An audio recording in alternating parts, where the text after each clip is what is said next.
ABC 10 News at 7 starts now. It will now be easier to get vaccinated in San Diego County. Some county vaccination sites are allowing walk-ups, no appointment needed. Good evening, I'm Kimberly Hunt. And I'm Steve Atkinson. Our ABC 10 News reporter Anthony Pura visited one of the vaccination locations where people were just taking advantage of the walk-ups today. The vaccination site here at Viejas Arena is closed for the evening, but there were many people that came by today and got vaccinated without an appointment. Groups of people walked out of the Viejas Arena vaccination site Tuesday after receiving the vaccine. Many of them told ABC 10 News they were walk-ups, meaning they didn't have an appointment. Since the vaccines became available, the county had made appointments necessary to get the shot, but starting Tuesday, that is no longer the case. While people are still able to make appointments, the county says they will be setting aside some vaccines each day specifically for walk-ups. I love it. It's way more convenient. I look for appointments and it seems like a lot of places are super booked and the availability is pretty low. Sophia Louie says it's a game changer for her. She stopped by the vaccination site at Viejas Arena but got there after it closed. She says she will try again in the morning, but without the need for appointments, she worries about waiting in line. I hope it's not too busy, but I don't know. I'll have to see tomorrow. And some of the bigger vaccination super stations were not on that list of more than 20 sites doing walk-ups. We have a list of the locations on our website, 10news.com. Anthony Pura, ABC 10 News. And the county says anyone who gets their first shot with a walk-up appointment will be given an appointment for their second shot. But if you already due for your second shot, the county says you can get it with a walk-up appointment as long as you bring your vaccination card. As you saw on ABC's World News, the CDC now says people who are fully vaccinated no longer need to wear masks in most outdoor settings. Fully vaccinated means at least 2 weeks after you get your final dose. Once you get there, you no longer need to wear a mask at small outdoor gatherings, outdoor restaurants, or while exercising outside. The head of a local health center says today's decision is borne out by the facts. But it's really based on the science. So we know that outdoors, the likelihood, the ability for the virus to get transmitted is much less than indoors. You should still wear a mask for most indoor activities and at large outdoor gatherings such as a concert. And the county also reported another 144 cases today, while our test positivity rate remained at 2%. Once again, there were no new deaths reported locally, so that number stands just at under 3,700. Los Angeles County is on the verge of moving to the least restrictive COVID tier. Today, the state said the LA's case rate has dropped to less than 2 cases per 100,000 residents. If it stays that way for at least one more week, Los Angeles will move to the yellow tier. In yellow, bars can open indoors, amusement parks can operate at 35% capacity, and outdoor venues like Dodger Stadium could be at 67% capacity. You can stay on top of any new developments with coronavirus by downloading the 10 News app. A free version is available in the App Store. The streets are back open around San Marcos High School after what appears to be a bogus bomb threat that disrupted the school day. As ABC 10 News reporter Rachel Bianco shows us, everyone at the school evacuated as a precaution. Hours after that threat was made, sheriff's deputies were still inside the high school. This was a major disruption to parents, students, and teachers, but investigators say they cannot take any chances.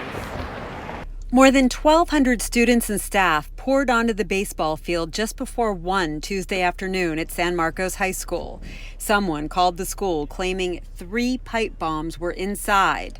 Bomb-sniffing dogs from several agencies were brought in to search the sprawling building. They did not find any explosive items. Students were transferred by bus to San Marcos Middle School, where their parents were able to pick them up. Parents we spoke to say this is a nuisance more than anything. I'm a little bit more annoyed than scared, actually. It just seems like, in all likelihood, it's a prank. I mean, if you really wanted to blow up a bomb, why would you call it a threat? Seems like somebody wanted to get out of detention or something. Normally, the school would have had twice as many students to evacuate, but it's on a 2-day-a-week hybrid schedule due to COVID-19. In San Marcos, Rachel Bianco, ABC 10 News. Arson investigators are looking into 3 separate fires inside the very same abandoned building today in Barrio Logan. This is video of the first fire that broke out around 4:30 this morning at the building on Newton Avenue near Sigsbee Street.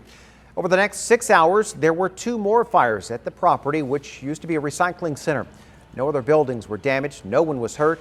There is an elementary school right across the street. We are hearing tonight from the man who tackled the shooter who killed 1 person and wounded 4 others in the gas lamp last week. As our ABC 10 News anchor Lindsay Pena reports, he says he was just at the right place at the right time. Justin Larrabee says he was just out and about in the gas lamp last Thursday night. He lives nearby and just moved to San Diego about a month ago. Larrabee, who served as a CB in the Navy, says he first heard the unmistakable sound of gunshots.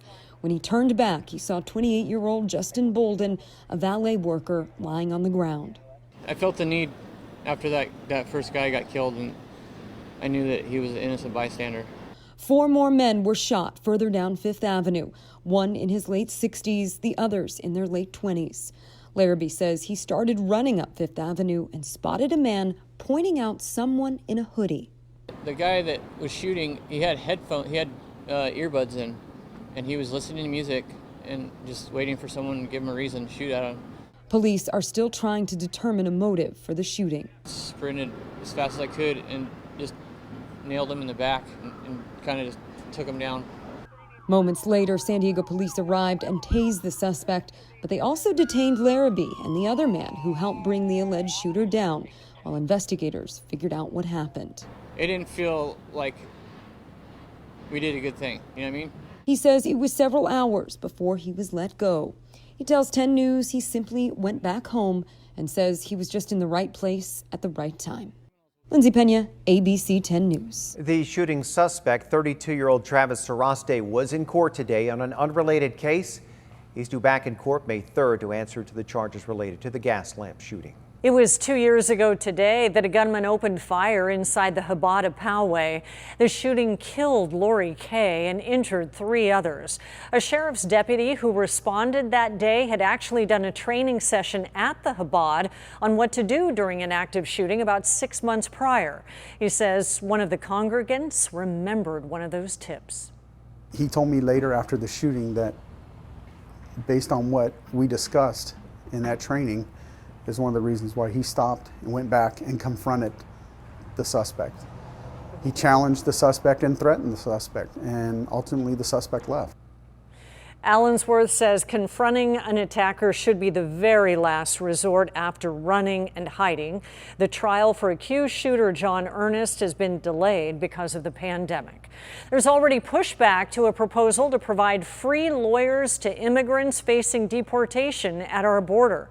Supporters say it will help with a backlog in courts and save taxpayer money.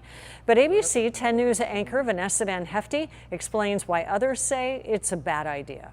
Mustafi Hassan is from Ethiopia. Through a translator, he shared his story. He fled a civil war in his country only to be detained at the Otay Mesa detention facility where no one could speak his language. I was like a blind person, and I didn't have any help. Immigration trials can last 18 months, but local nonprofits swooped in to give him a lawyer. And now he says he's living the American dream. Supervisor Tara Lawson-Reamer wants to help others like him. A lawyer herself, she is proposing the creation of the Immigrant Rights Legal Defense Program, which will fund lawyers to represent detained immigrants in San Diego County. It will start as a $5 million year-long pilot with the hope of becoming permanent in partnership with the county and nonprofits. By partnering with the nonprofit community, I think we're going to be able to expand pretty quickly, as well as through the public defender's office. Only 17% of detainees in San Diego have legal representation, according to the American Immigration Council. Attorney defender Mike Garcia calls it the socially moral thing to do. Studies have indicated that individuals in immigration court who have attorneys representation, they overwhelmingly fare far better when it comes to avoiding pre-hearing incarceration. These same studies also show that with representation, individuals, they stand a greater chance of avoiding deportation and remaining employed to provide for their spouses and their children. Meantime, Republican Congressman Darrell Issa has been critical of the immigration policies in California and the country. In a statement, he says, in part, we need San Diego County leaders to help end our current border crisis, not create new entitlements that make the problem worse. Vanessa Van Hefty, ABC 10 News. We did reach out to County Supervisor Jim Desmond and Joel Anderson for their thoughts. We are waiting to hear back. The full board is scheduled to vote on this program May 4th.